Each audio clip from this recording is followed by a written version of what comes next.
In this podcast, I interview two pioneers in making food healthy from the soil up. Bob Quinn is a botanist with a PhD in plant biochemistry who helped convert thousands of acres across Montana to grow ancient grains, Kamut, organically.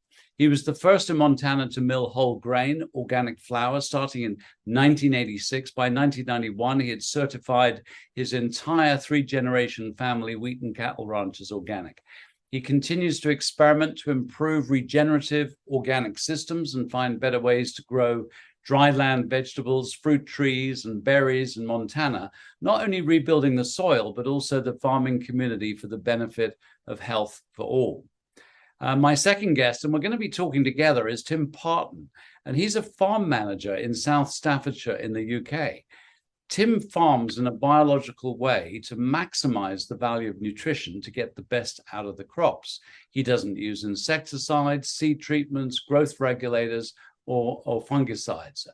As when the plant is balanced, the need for synthetic inputs drops away. Tim has won numerous awards, including Soil Farmer of the Year 2017, Arable Innovator of the Year 2019, Sustainable Farmer of the Year 2019, and Innovation Farmer of the Year 2020. And together, we're going to explore the journey between the soil and your health, and why soil degeneration and modern farming practices are partly responsible for the decline in mental and physical health. We will also explore the fundamental principles of regenerative farming and gardening. So welcome, gentlemen. Thank you very much. Thank you. So starting with you, Bob, you're in Montana. How's the weather? Well, the calendar says spring, but if you look outside, it says winter. So we're still having snow, but we're very thankful for it because we've had 3 years of drought, and it looks very promising this coming year with more snow than way more than average. So we're very thankful. And I know you're sort of quite famous for growing Khorasan, or also known as Kamut. Tell us a little bit about that story, because I think you've got a few thousand acres established on that one. Well, the first time I ever saw this grain was at the county fair, and when I was in high school in about 1963 or so, and it was a giant wheat that had reportedly come out of a tomb in Egypt, and everybody thought it was quite a novelty, and people were growing it around the county for fun, but no one had any market for it. It had kind of a low yield, but high protein. So it disappeared after, the way most novelties do when they don't have a basis or other than interest. And when I was in college at UC Davis in California, I was reading a back of a package of corn nuts one afternoon, and it said corn nuts is a snack food in America. It's quite popular, and it's made from a giant corn. And I thought, I wonder if these guys would be interested in giant wheat. So I called them up, and they said, oh, sure, we'd be interested in that. And I called my dad, and I said, Dad, see if you can find some of that old King Tut's wheat. And he found about a half a pint jar, and we sent me a couple of tablespoons, and I sent it to Corn Nuts. And in a couple of weeks to talk to them again, they said, this is fantastic. We'll take 10,000 pounds right now. And I said, well, I don't really have 10,000 pounds. I didn't want to tell them I only have, less than a pint. And I called my dad, and I said, Dad, plant all that in the garden right away. And so we did. It was luckily springtime, and we planted it in Montana in the spring and California in the fall. So we got 2 crops a year. For about 3 years, we got up to about 50 pounds. And then they called Corn Nuts, and the guy that I talked to was gone. They had no interest in it, and it just sat in the shed in the corner until we went to a food show in California in about 1986. And my dad was showing it to everyone, and one person came and said, oh, that's just what I'm looking for. So because of that, we planted a half acre in 1986. And 30 years later, we had over 100,000 acres growing in Montana, Alberta, and Saskatchewan, and shipping most of it to Italy. They love it for the pasta, don't they? It's it turned out to be a very close relative of durum. And of course, durum is made in the pasta primarily. And the Italians felt like it had the aroma and the flavor of something they once had, and now it was gone, and now it was returning. And so they really took off with it. And you only grow it organic, and you only certify it if it has enough minerals. In other words, the soil has to be good. Isn't that the case? Well, we are right. I'm a avid organic farmer, and so we like to promote that all I can. And So we registered a trademark, the family did, or our family did, called Kamut, which is an ancient Egyptian word for wheat. And the trademark is not an ownership of the grain, but it's a guarantee to our customers. And one of the things we guarantee, or several things we guarantee, that it's always grown organically, it's always ancient grain, it's never mixed with any modern wheat, and it has a certain level of minerals and nutrients in it that comes, of course, from the soil that it's grown in. And we coach the farmers a little bit in building up their soils so that they have the organic system is well tuned up and produces the quality that we're looking for. Yeah, and you kind of blew my mind because I mean this is an ancient wheat, and we need to be clear on the terms here. It's genetically much simpler than modern wheat. Modern wheat is what we say is a hexaploid. Yeah, this is true. Well, there's three types of wheat, depending on the number of genes you have. You have hexaploid, which is 3 sets of chromosomes, and in that group is spelt. So you can have an ancient hexaploid like spelt, but the bread wheats are in that group. Then there's tetraploids with 4 sets of chromosomes, 2 pairs, and that group includes Emmer and Durham and this Coruscant, which we sell under the Kamut trademark. And then you have a diploid, which has 1 pair of chromosomes, like all humans and most animals, well, all animals and most plants. And an example of that is einkorn. So those are the 3 different groups of wheat, and there's modern wheat in 2 of them, 2 out of 3 anyway.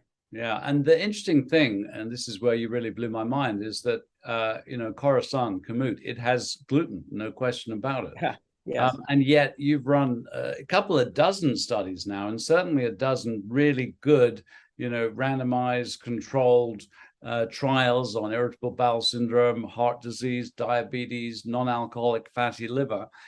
Basically where people are eating, the ancient grain or the modern wheat, both of which contain gluten. And yet in every single study that you've run, there is significant health benefit in the ancient wheat. And this is really important, the inflammatory markers that you measure in the bloodstream from the studies I've seen tend to drop by about 30% on the ancient wheat, sometimes more. So in other words, the body reacts to this ancient but gluten-containing grain in a very favorable way, while it reacts to modern wheat in an unfavorable way. Is that right?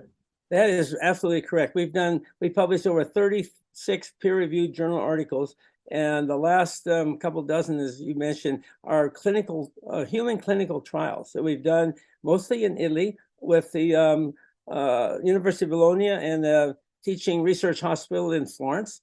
And the Italians were very, very interested to know why their people couldn't eat wheat. In America, we just say, well, we can go wheat-free, gluten-free, all this stuff, rather than going to the crux of the problem and trying to figure out what's happened. Because, we built ancient civilizations for eons, and then all of a sudden in the last 60 years, 20%, up to 20% of the people in our country, at least in America, cannot enjoy wheat without some kind of difficulty in digestion or whatever. And what they have done is change the gluten, primarily, I think, for the bread, the benefit of the makers of the American white air bread, I like to call it. And then what they wanted to do is have more air captured in those gluten cells, protein cells that form during fermentation. And the more air you can have, the more bread you can sell. You're selling air for the price of bread. It's amazing. And the goal is to make more bread with less wheat. And they've changed it so much that no one expected anything negative to happen, but they changed the gluten so much that a lot of people have trouble digesting it now. And this is part of the problem.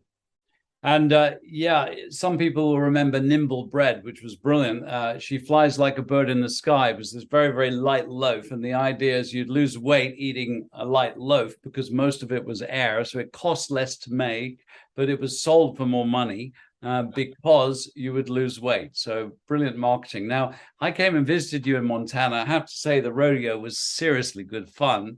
And your sort of back garden, which is really large, I noticed that you had tons of different apple trees growing. You're always researching and trying to find out what works. Is that the case? I am. When people say it can't be done here, that's when I really get excited and start trying it.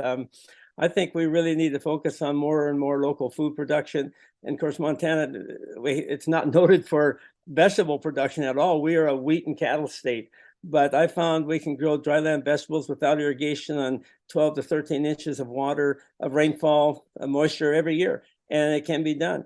And if we can revitalize some of our rural communities by having the food grown closer to home and processed closer to home in a minimal way, I think everybody wins in that sort of a scenario. And just before we switch to Tim, just tell us a little bit about the community, because I remember you saying how the community got decimated by the consequence of modern farming and monoculture, and how you've helped to bring the community back to life. Well, I don't know if it's quite back to life, but over the last 50 or 60 years, well, since World War II, the American government's goal has been twofold in terms of food, and that it's cheap and it's plentiful.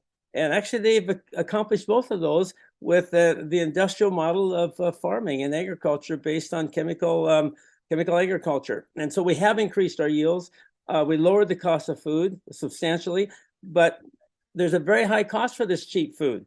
And so guess who's paying it? Well, the farmers are paying it to start with. Half of my neighbors, Patrick, are gone broke. And so they're out of business. So they've left the neighborhood.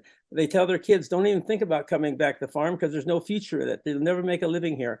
And when that many farmers leave, the downtown area, the community they support, also starts to fail because they're not there to support it anymore. So my little town of Big Sandy, which is in north central Montana, just south of the Alberta-Saskatchewan border, about 70 miles or so, has gone from 1,000 in the 60s when I was in high school down to 600 now. And so what I've tried to do is bring back local processing. So in our farm, we grow and process Ohio Lake safflower oil.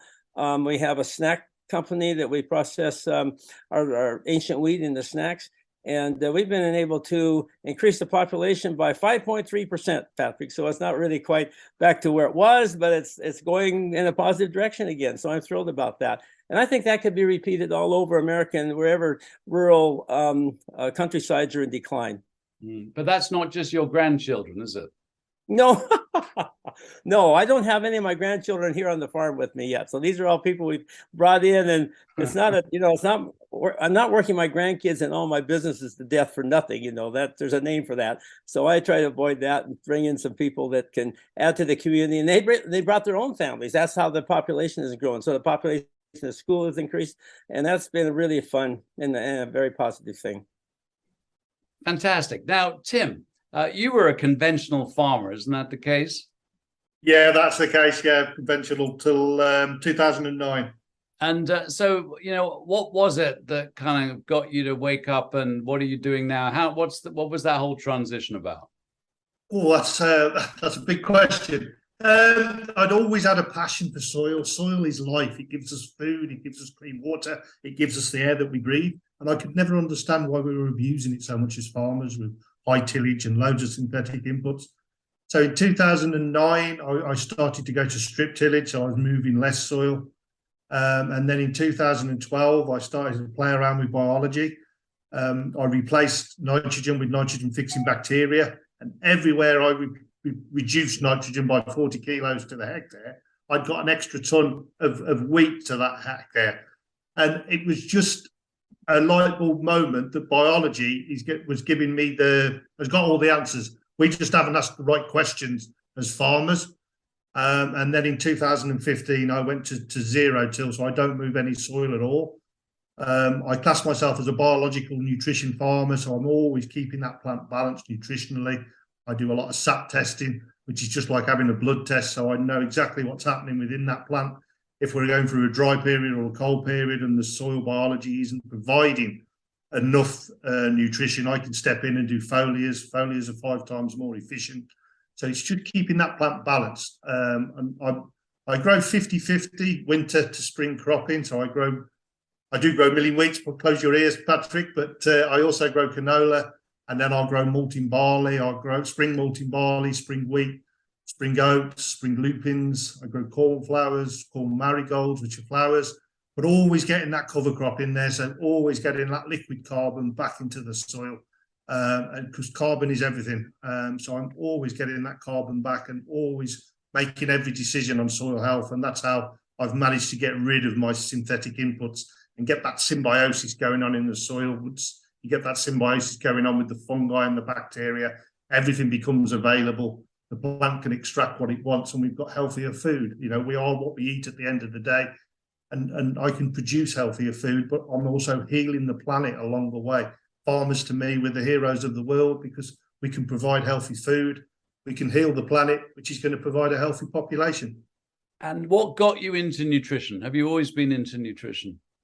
What got me really into nutrition, Patrick, was I had a bout of anxiety, depression. My wife works in the mental health industry, and she didn't want me to go down the drug route. She was a big advocate of nutrition and being balanced. So she took me down to Your Brain Bio Centre in London. We both got tested because my wife was intrigued to see how her body was balanced. And lo and behold, once I'd got my nutrition right and got everything balanced in me, I healed myself. And the other interesting fact, because we both got nutrition right, we conceived our first child, which my wife is always adamant that was part of the journey. That's a great story. Now, one thing you mentioned is no-till. It just sort of came out of there because our conventional view of farming, you know, we imagine the tractor and the plow and the tilling and turning up the earth. And, you know, the idea is at the end of your growing season, I've got a little vegetable garden. You turn everything over and you recompost and all that sort of stuff. And you've just said no-till. So, and maybe I can just throw in there, everyone's nuts about the microbiome, the terrain inside our gut. So what's this parallel between the microbiome in the gut and the soil, and why are you not tilling? The main reason for not tilling, one, I don't want to release that carbon into the atmosphere. I want to keep it into the soil where it belongs. But the other thing is I want to get a high fungal soil. So I want a 1-to-1 fungi to bacteria soil. Mine are probably 2-to-1, 1.5-to-1 fungi to bacterial now, because the mycorrhizal fungi, it can do so much for us. It's been here for millions of years, but mycorrhizal fungi will bring water from one plant to another. I think the largest one is something like 10,000 square miles. It's massive. And it'll also, if one plant's being attacked by a pest, it will send a signal to tell the other plants to start and protect themselves that there's a pest around. But fungi really doesn't like interaction. It doesn't like disturbance. So I don't want to do that. I always use the analogy. It's like somebody, if you're using a plow, it's like somebody putting a ball and chain through your house. And then just as you start to lay a few bricks and start to build again, somebody puts a ball and chain through again, and it can never re-establish itself. So I'm just trying to get that biome working as much as I can. So did you just say that those fungi can be as far-reaching as 10,000 miles? No. I'm sure it's as big as that. I'm sure it was 10,000 square miles. It's huge. It's in the States, the largest one, but it might be 2,000 square miles. Don't quote me on that one, but it's certainly a massive area. It's that fungi I'm trying to get that interaction with. Yeah, I read that wonderful book, Entangled Life, by Merlin Sheldrake. That kind of fantastic read. Yeah, it's very, very good. So, Bob, microbiome in the soil. What's your take?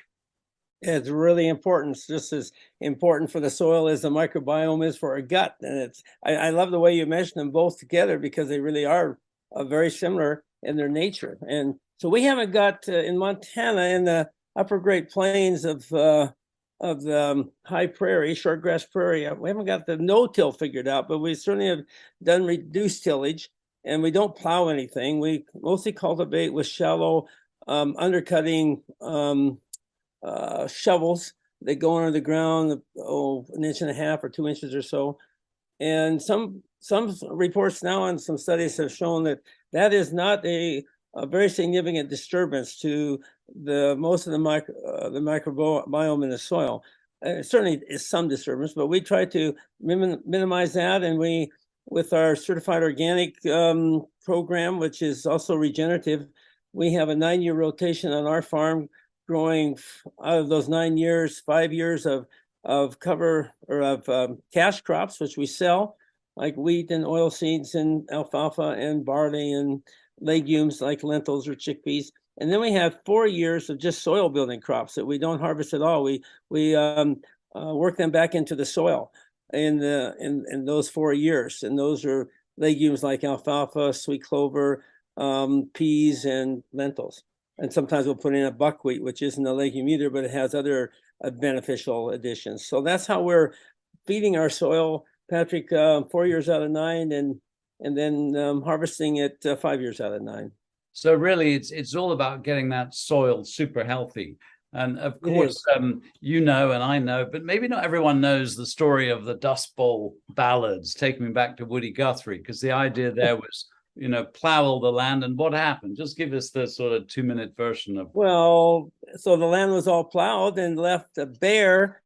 And then when it didn't rain in the early 30s, we started into a prolonged drought, and when nothing grew, and so the land was completely nude and barren. And then when the winds started coming, we had dust from Kansas and the prairies of America that clouded the skies over Washington, D.C., over 2,000 miles away. That got Congress asking questions, but we still had fences, even when I was growing up, that were built on top of fences, where drifts of dirt had blown into the fence lines and covered them up. And so people were forced to build fences on top of fences to keep the cows in. So it was devastating. And now, because of that, you don't see any plowing anymore on the prairies, really, in the western prairies. And people have planted tree lines to break the wind, and farmed in strips to break up the patterns of fallow and seeded ground.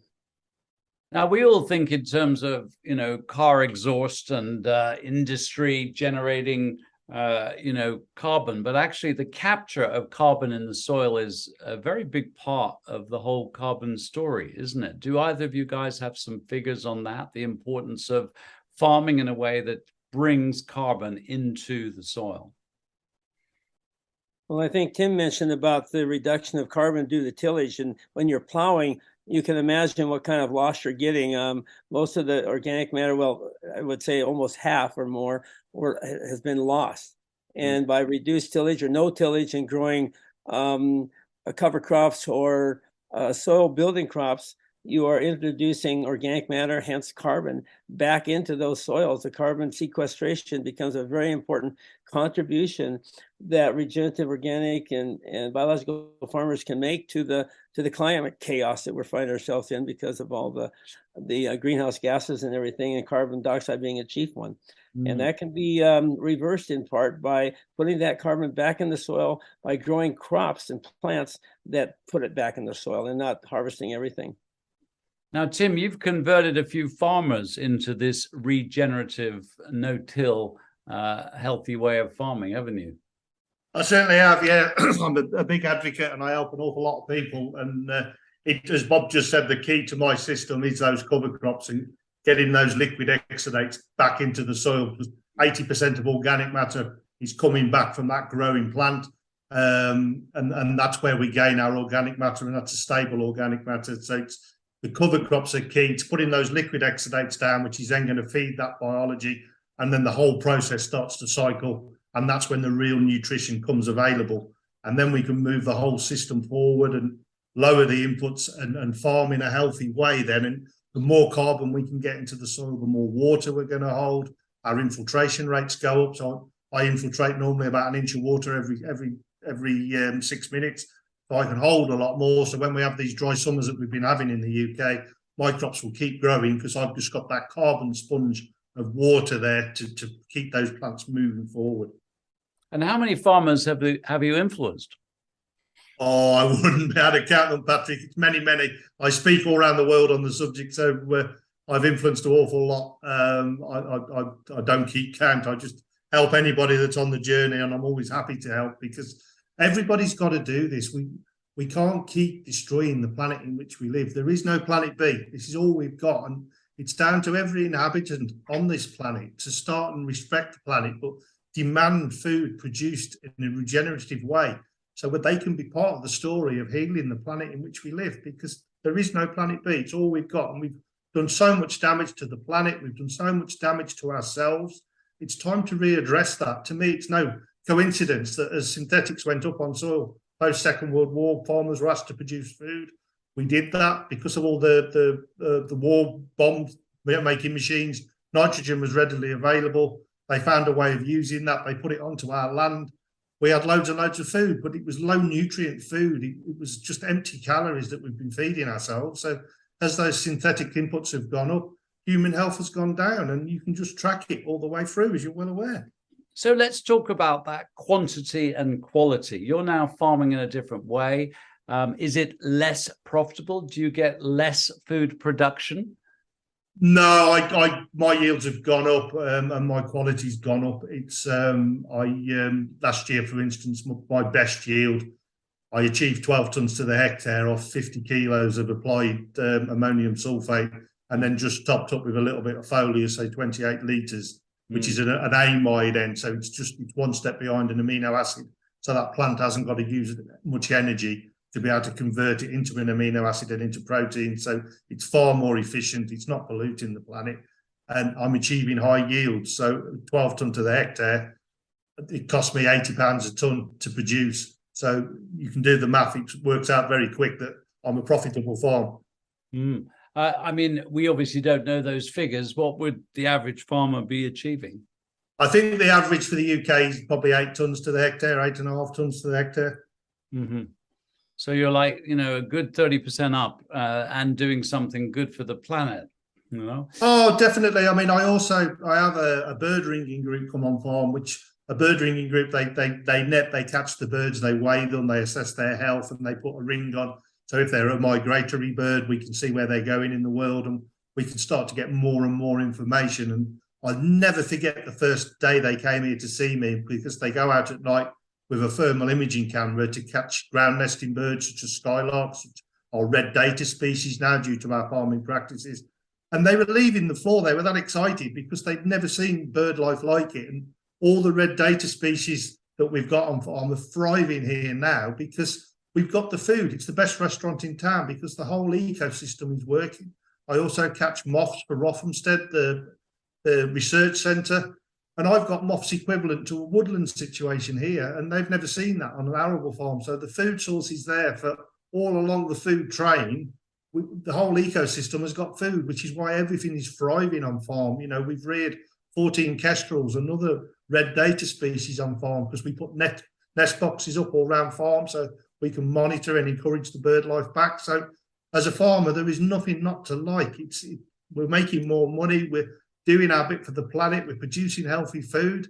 It's just a win-win.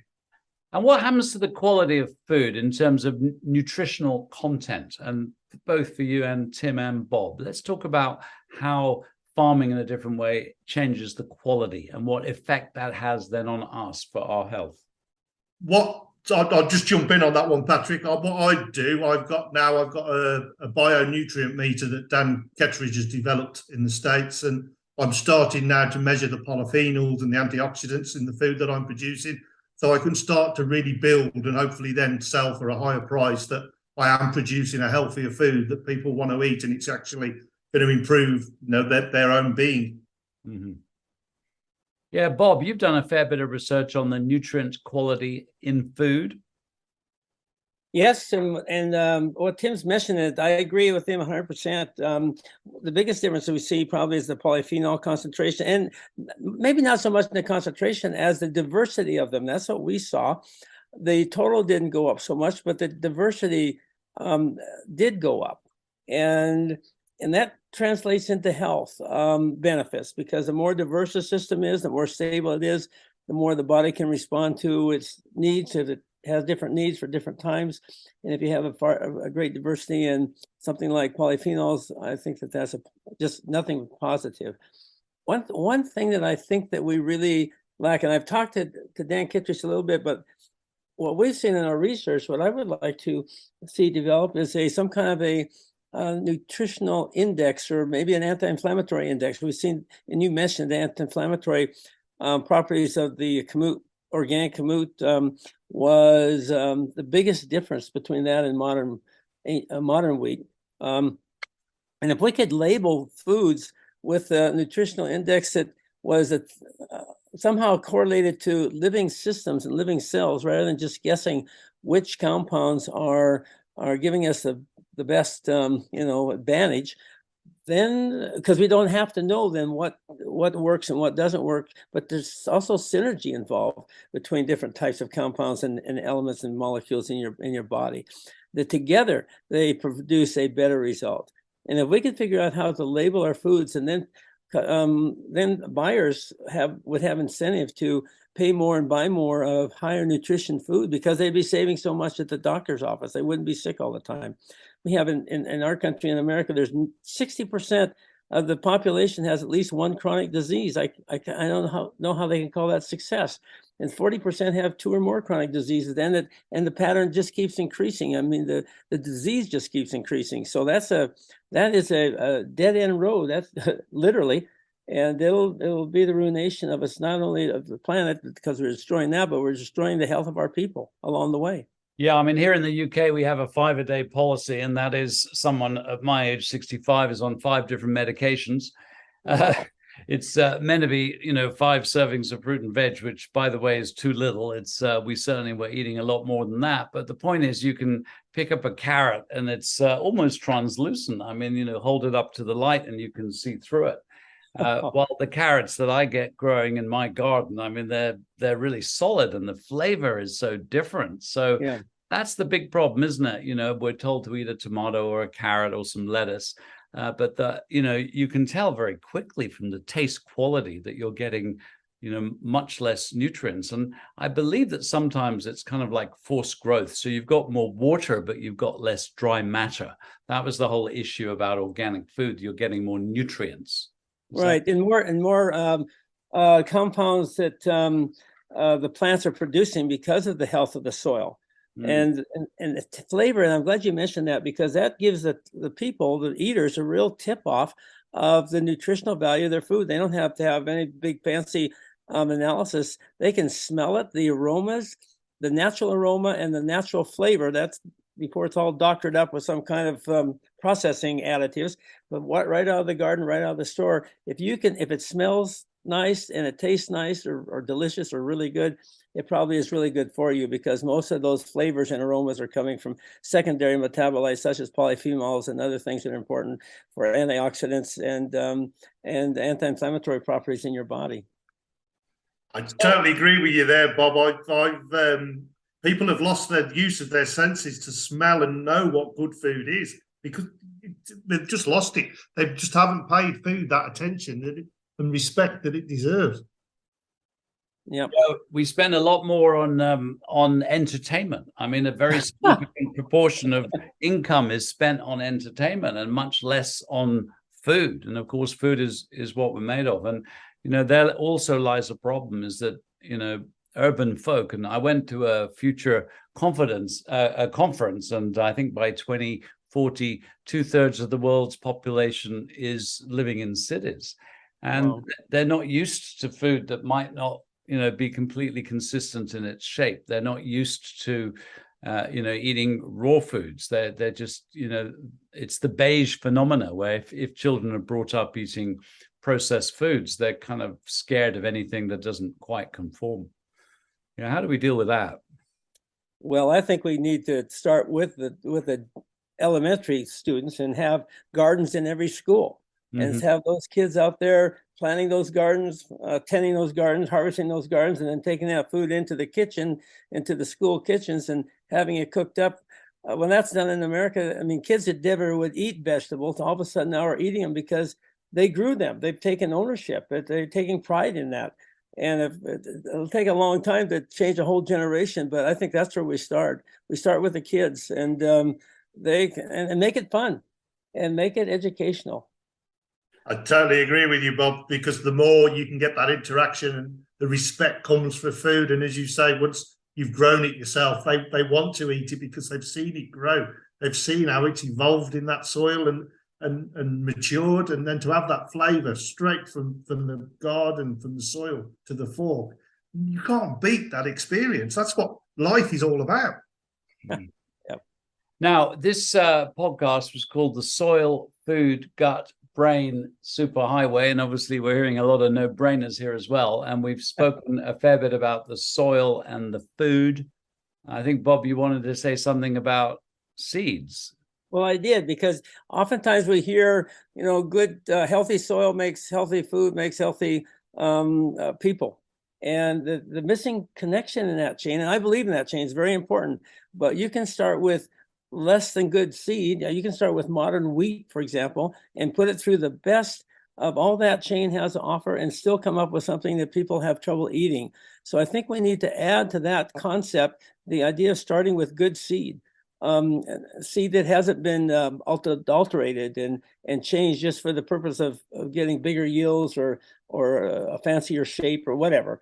But make sure that seed can produce food of high nutrition, has the potential for that. And then you add those other things that you mentioned, and then you have the complete picture. I think that would be the ideal thing that I'd like to promote anyway. And if you've got a garden and you go out to buy seeds, do you just buy organic seeds? I mean, Tim, are there any kind of good tips for how to get the right seeds if you're growing your own food? I'd like to save my own seed because I'm a big believer in epigenetics. So that plant is always improving for the next generation to improve, to carry on that. So I always like to keep my own seed. And then you've also got the endophytes on that seed. So the biology's already been set on that seed to go straight back in the environment that it was bred from, that it was derived from. So I like to keep my own seed and just keep improving that way using epigenetics. And are there some good suppliers? If you've got to start somewhere, of course, if you're growing. I trust different suppliers, so I'll go for them. But once I've got it, I'll keep it myself. The problem I had as a farmer when I started off on this journey, I would order some new seed undressed, so there was no fungicides on there or anything. And inevitably, it would always turn up. They'd put a dressing on. They couldn't be bothered to switch the machine off, which used to infuriate me. But on the opposite of that, it really gave me an opportunity to show how my home safe seed, I grow them side by side in the same field at the same seeds per square metre. I do a lot of biology, so I brew up biology, so it has a biological dressing on. And where it had got that fungicidal dressing on, the seed was 10 days later to germinate. It was slow. It was behind my seed all the way through the growing season. And it just proved how I was having that fungicide seed treated there was putting a barrier to stop that symbiosis going on between the natural biology in the soil. And it was a real learning curve for me. And I couldn't agree with Tim more. And the other thing that he didn't say that is from extraction is that for people who are out there ordering garden seeds, make sure that you're avoiding GMOs and avoiding hybrids, because you can't save those seeds and expect the same thing back. So if all possible, if they can try heirloom seeds, those are guaranteed not to be hybridized, and then do what Tim's doing and try several different varieties and see what works best for you, and then save those seeds. That's what I would suggest also. I totally agree, Bob, because it's a farmer's right to keep your own seed. And, I just hate hybrids for that reason. They're derived to stop you being able to save and improve that plant on your own farm. And it really annoys me. That's exactly right. And you can ask, a lot of seed dealers have the choices now of buying seeds that are not treated or dressed, as you say. That always doesn't happen, as you also said, but at least we can ask for it. And I haven't used chemicals on my farm now since the late 80s, and everything is working very well and without them. And I think that's the first thing we need to show and tell people, that it is possible, because that's not what they're being taught all their life in the universities and the government. Those that are promoting this industrial chemical agriculture, they're saying you can't do it without it, but that's not true. And I think the more we can tell our story, and Patrick, I really appreciate your being able to put us on the air and share that with more people, because the more people that can hear it, maybe they'll start to believe it and believe there's an alternative to this chemical industrial model that we're being changed. Talking about stories and seeds, tell us the story of the siege of Stalingrad. Oh, all right. Well, there's a fellow in Russia by the name of Vavilov, and he was born, I think, in the late 1800s, and he became a great botanist. And so he ended up in St. Petersburg at the head of a plant institute. And his goal in life was to end world hunger. And he went throughout the world, and he wrote books of a series of evolution of plants. And he went to different centers where he believed different evolutions had begun. And he collected plants from all over the world, hoping to find a good enough plant stock that he could that Russia could grow their own food. And he got a little bit crosswise with Stalin, and was thrown in jail and died of starvation in a prison camp. So it's a great irony that the guy that wanted to end world hunger died of starvation. But meanwhile, back at the institute in St. Petersburg, it wasn't well known that he had a huge seed bank there. And when the Nazis came and surrounded St. Petersburg with the goal of course, defeating the city and defeating Russia, they had the city under siege for nearly 3 years. 3 million people lived in that city at the beginning of that siege. 1 million died of starvation. 1 million escaped over the frozen oceans in the winter, and 1 million just barely hung on to life. The people that were guarding those seed banks didn't let it known that was in the city because there was nothing to eat. And many of those people who were guarding those seeds actually died of starvation rather than eat the seeds they were protecting. It was an amazing, dramatic story of devotion and duty. I thought it's amazing. And it didn't get bombed, did it? Because oh yes, that's the other part. So the seed bank was right across the street from the Astoria Hotel, where Hitler wanted to have his victory party. So he told his generals, do not bomb this square where this hotel is, of course, not knowing right across the street was the seed bank.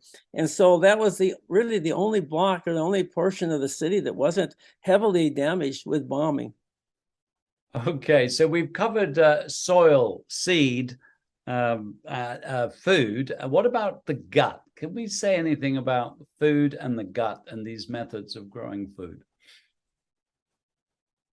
Well, I can say something about that in my wheat research, at least, Patrick. And what we've discovered is that a lot of the problems that, or well, at least some of the problems that people have, and what they describe as the problems they have with eating wheat is actually coming from eating wheat tainted with glyphosate, or Roundup is the brand name in America that we know this by.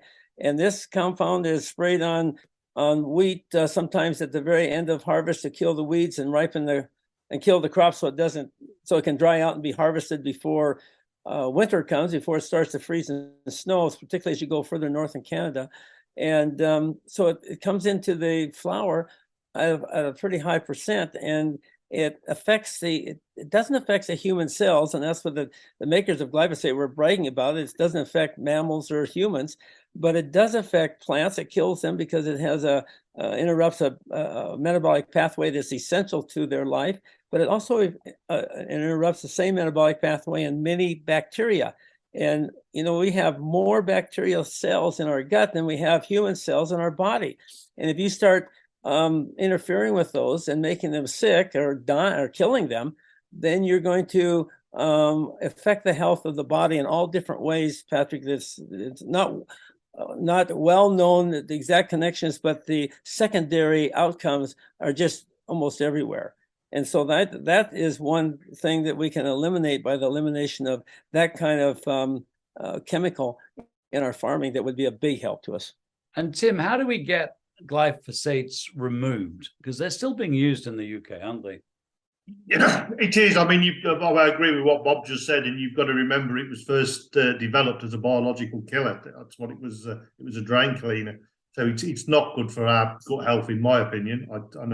I think to desiccate a crop of wheat should not be allowed. To think it can be sprayed and then 2 weeks later it's in the food chain, it just shouldn't be allowed. I do use it to destroy cover crops. So shut your ears, Bob. But the way I use it, I'll use fulvic acid. I'll use citric acid with it, so I'm lowering the pH of the water, which allows me to use a lower rate of the glyphosate. And then I use a fulvic acid, which got a cation exchange capacity of 1400. So again, I can lower the amount of glyphosate I'm using. but then I'll always add some molasses to the spray that I'm going to use. And then by adding the molasses, any glyphosate that hits the soil, it stimulates the biology, and the biology actually eats it. So the glyphosate doesn't hang around in my soil as long, and it goes. If I could get away from using glyphosate, I would. One of the ways I try to destroy my cover crops, I'll get up at 3 o'clock in the morning, I'll roll when it's frosty, -4 and below, and I'll get 95% kill then on that cover crop. So I don't need to use the glyphosate. The other way I try to do, I use a crimper roller, and I'll crimp the cover crop. And again, always trying to get away from using glyphosate. And then another way that I'm going to be trying this year is using an inter-row mower.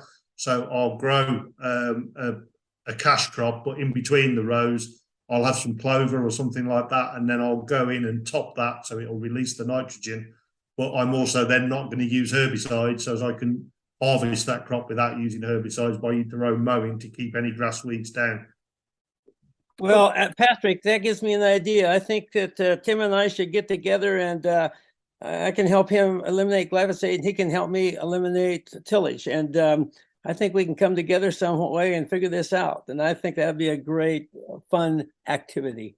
Okay. Sounds good to me, Bob. All right, let's go for that. Now, Tim, you kind of got into this through the link of the brain and mental health and the food, the nutrition. So, yeah, we've gone soil, seed, food, gut, brain. What could we say about, the effects on the brain of all this better nutrition? Oh, there's so much we can say, isn't there? But we are what we eat, and it's having that right nutrition. The brain needs that right nutrition. And if we keep ourselves balanced, we don't get ill. We don't get anxiety problems. We don't get health problems, in my mind. Nutrition has got everything we need. It's just our food has been lacking in that nutrition to give us that healthy brain, to keep us on the straight and narrow, that we're not overstressed because we're eating proper food. We're sleeping better because we're eating the proper food, and the whole human body is functioning better. And you know what? I know I'm talking on an open book here, but it is so important, and it's up to us as farmers to produce that food, but it's up to consumers to demand that type of food to push the whole thing forward. Yeah. It reminds me, years ago, I was invited by the Irish Farmers Union to give a talk somewhere in, I think, Wexford, somewhere in Ireland. And I didn't really have much of a brief other than they were having a lot of mental illness, depression, suicides, and other such problems. And I remember they picked me up from the airport and I was driving there, and I kind of said, well, what do you grow? And they said, well, it's wheat, it's milk, it's cattle, it's milk and meat, and it's sugar beet. And of course, what we do is we extract the sugar out of the beet and feed it to the humans, who get all fat and thick, and the excellent trimethylglycine, which is left in the beet.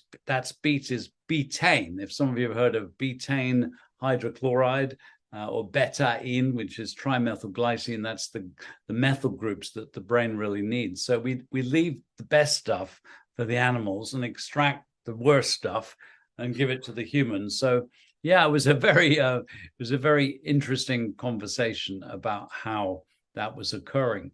And it also reminded me of the story of a wonderful man who died recently, Dr. Malcolm Carruthers, and he was one of the world's experts on the andropause. And it turned out that the farmers who had the most problems with enlarged breast tissue and also breast cancer were the chicken farmers who were, more hormones for chickens means bigger breasts, and bigger breasts means more money. And I think the farmers had been eating their own produce, and it was causing all sorts of problems. Well, Patrick, we have the same problem with wheat. And making white flour, where we throw away a third of the wheat kernel and give it to the pigs. Pigs are eating better than we are. So it's not only sugar beets. So now let's talk about this animal-vegetable relationship, because we have a lot of movement towards veganism. But on a farm, in the world of growing, what is that relationship? Do we need animals in relation to the world of plants and vegetables? Oh, I definitely think so. I think that they are a big advantage. If you look at nature, so what I tell my friends, if you want to have the most successful regenerative organic system, be as close and mimic as close as you can the nature around you. And if you look at nature, it's completely diversified. You've got all kinds of diversification in plants, above the soil, roots below the soil, the microbes below the soil, the little animals, the worms, the insects and all that, the birds above it, the animals that are on it, all those are adding and taking from that system, and it works in a perfect harmony and unity for eons.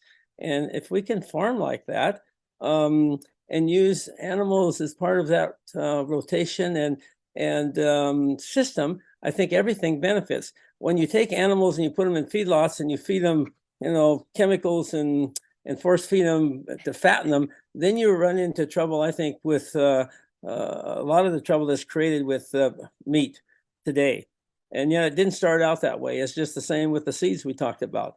You're changing some basic factors of how things are grown, and the result is disease and ill health.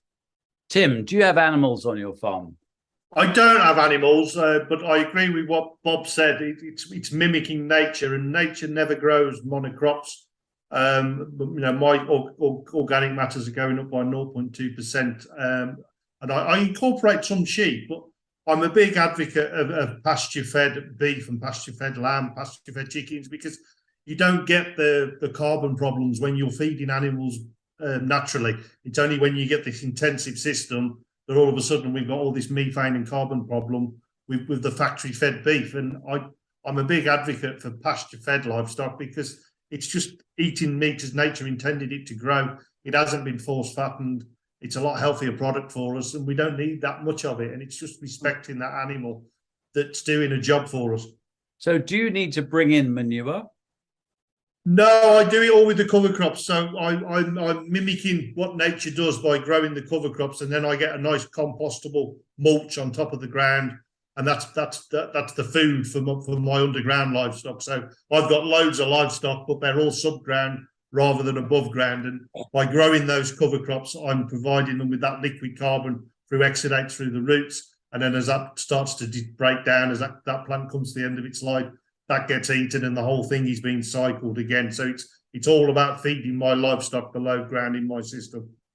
So you're a compost king, really.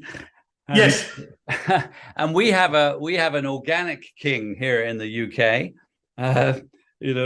King Charles, a tremendous promoter of organic, and actually my friend Craig Sams helped to broker the deal with the Dutchy brand supplying Waitrose organic food. And he's very, very big into carbon and biochar and making this carbon-friendly charcoal product that helps to enrich the soil and make the topsoil. Is there a role for that, or are you doing all that anyway with the way that you're using these cover crops and not tilling? As it happens, Patrick, I'm doing some trials with biochar this time. So ask me this time next year, or ask me in September, and I'll tell you the results I'm getting. So I'm going to run some trials with it. I do an awful lot of trials every year for loads of things because that's how we learn. And if I share that data, everybody can move forward. Every farmer should be doing trials and sharing, and we can all move the whole system forward so much. We've got so much to learn. I always think that last century was the chemical century, and this century will be the biological century. We can't use food production and a growing population as an excuse to pollute the planet anymore. We've got to start and look after it. Yeah, I live in Wales, and there's a lot of sheep, but there's a lot of complaining sheep farmers because they're really making no money out of their sheep because the sheep coming from New Zealand are much cheaper, and it kind of makes no sense to me. I mean, there must be a lot of, I wonder if only there was some sort of carbon tax. It's got to be more expensive to ship meat half the way around the world rather than eat them locally. I think it's ludicrous to bring anything halfway around the world. It's the amount of soya we import in this country when we could be growing lupins. That's what I grow lupins for. They're nearly as good a protein source as soya, yet we could grow it here. But the problem is the processors won't buy the lupins until there's enough farmers growing it, and the farmers won't grow it until there's enough more processors that want to buy it. And we just keep on going on. And destroying the planet by importing food halfway around the world. It's just ludicrous. Yeah, that's the usual argument that, that you can't really be organic, people who have, pigs and animals and so on, because the soya is organic soya is incredibly expensive. But what you're saying is grow the lupins, make your own protein in effect.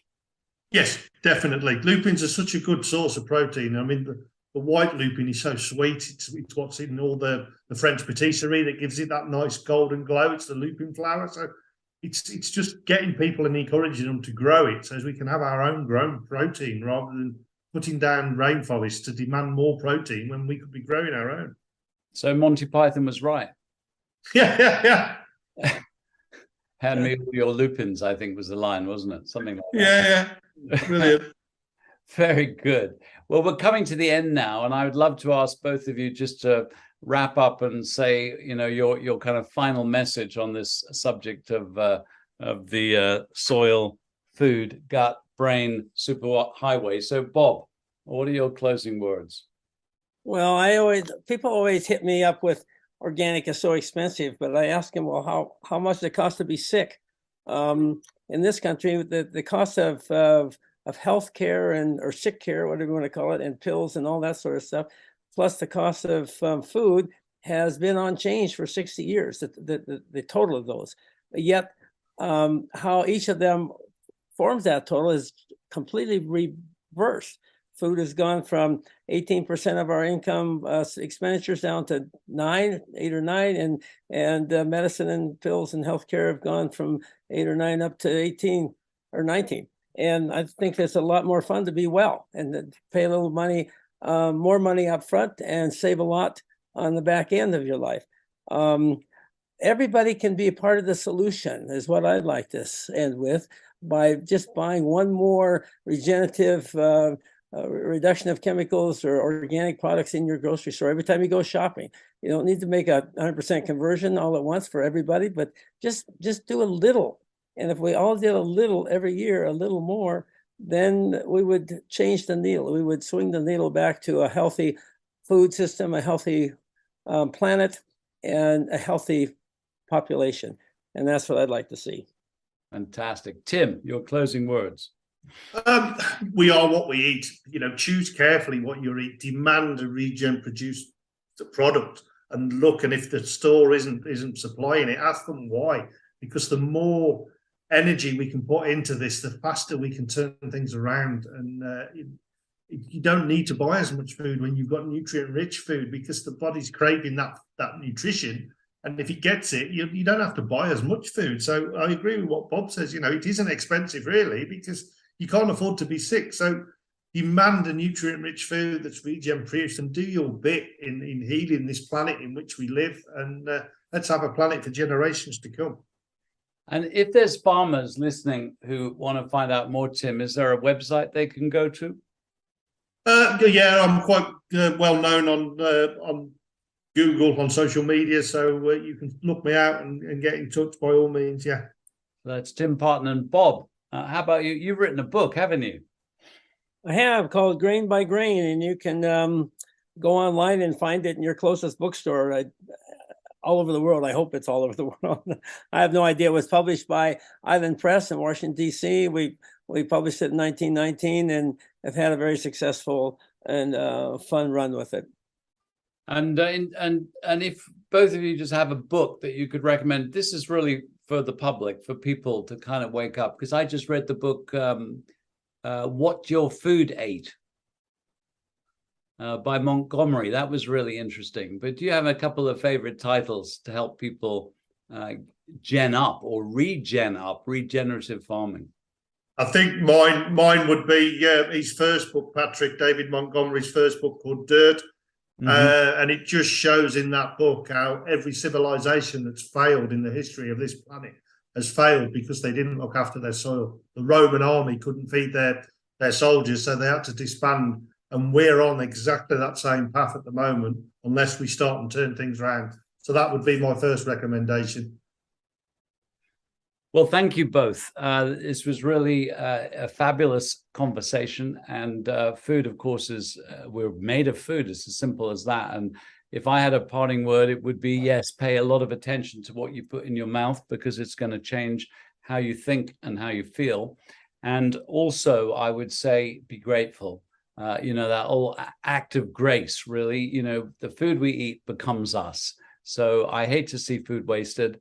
It's such a precious commodity. It is who we are. And I'm going to tell you, I spent some time in India on a mobile hospital and helping treat vitamin deficiencies and so on. And I collected the stories of the sages, the sadhus, who died. I was very interested in how they died. And the one I really loved died in the 1930s, and he was called Ziprawana, nearly always naked, a little bit crazy. And my meditation teacher, Muktananda, came up to him and he said, "Let's face it, Muktananda, the human body is a bag of shit and piss, but the real filth is in the mind." I like that. And then when it came to his time to die, he knocked on the door of an old lady and he said, "Give me a bath and give me dinner." And his last act was to wash his body. And then he fed his body and he looked her straight in the eye and said, "Ziprawana's off now. You can cry all you like, but it won't make any difference." And he died. That was it. So we're going to end this podcast with my latest track. It's a little hip hop number and it's called Fight the Flower. Yeah, flower. Fight the flower. Yeah, fight the flower. Real food matters, the nation's getting fatter. Stop white supremacy, brown bread matters. Don't sweeten up the kids, they already sweet. Put your hands in the end, follow the beat. Fight the flower, fight the flower. Yeah, fight the white, fight the flower. Yeah, fight the white, fight the flower. Yeah, fight the flower, fight the flower. Yeah. Stop eating junk and empty calories. Food is what you're made of, body masterpiece. Brain starts shrinking, serotonin sinking. Diabetes and dementia is coming at you. In your genes, no drug gon' save you. It's how you live, even prayers can't help you. No girl, no love, no self-esteem. This medicine industry's a motherfucking scheme. Big ag, big food, big tech, big pharma. Knew a bad bitch and her name is Karma. Getting you addicted to drugs to make big bucks. It just ain't cool to sell drugs. No, it really sucks. Upgrade the terrain, your body know best. Please eat the good food and don't touch the rest. Stop factory farming, shit ass food. Eating that stuff will have your brain barbecued. Fight the power, fight the power. Yeah, fight the power, fight the power. Yeah, fight the power, fight the power. Yeah, fight the power, fight the power. Yeah. What did your food eat? It starts in the soil. Mother Nature knows best. Bow down, she's royal. Get on the soil, food, gut, brain, superhighway. That's the right way. Don't dig out your own grave. With a fork and a knife, get wise, get a life. Say no to drugs that won't save ya. You gotta save yourself, they don't give a damn. They the Joker and I'm Batman. Don't trust the government, it's part of the mafia. Getting you hooked on the pills to zombify ya. That's why healthcare is failing, no prevention. The curses in the food, which they just don't mention. Join the revolution, wise up, eat smarter. Don't become a victim of the big pharma. Prevention is the cure, but where's the profit? You're the only one who can save you. You gotta get on it. Fight the flower, fight the flower. Yeah, fight the flower, fight the flower. Yeah, fight the